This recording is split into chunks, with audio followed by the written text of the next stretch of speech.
Okay, so someone asked me last week, but how much? Just how much? You know, like, can't you make a video about how much these things cost? And so I'm going to answer that for you today. What is the price of going solar? Well, let me start out by saying the sticker price on your solar system is not the price of going solar. With a 30% federal tax credit and state SREC system, you're looking at paying a lot less than the sticker price already. So now on top of that, how do we get to where we can say, you know, a typical homeowner in Illinois pays off their solar system in 5 to 7 years? How are we coming up with that? Well, let me tell you how we're coming up with that. We're looking at what you're already spending to pay for electricity. We're looking at your utility bills. When your utility bills have a certain amount, we take that amount and we say, paying that amount for 5 to 7 years would pay off a solar system. So let's look at that on a timeline type thing here. Alright, so there's our little neutral timeline here.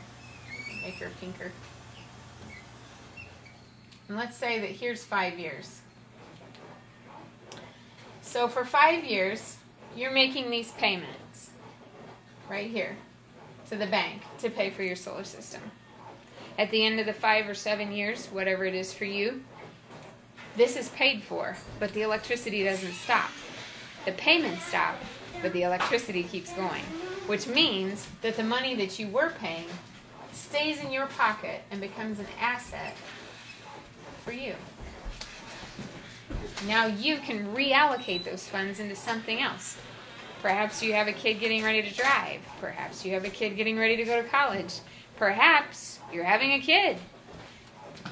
But let's look at this the other way. So we saw that at the end of those 5 to 7 years, that money's going to stay in your pockets. But let's say that you don't put solar on. You don't put solar on. So we get to those 5 years, nothing happens. If anything, we should probably draw the line going down a little bit, don't you think? Just to reflect inflation and possibly rising energy costs. So, you guys have asked me, what is the price of going solar? The price of going solar is continuing to pay for electricity for 5 to 7 more years. The price of not going solar, it's a lot higher. So what we're here to help you do is to trade this for this and end up with this, so that you can trade this for this. Thanks.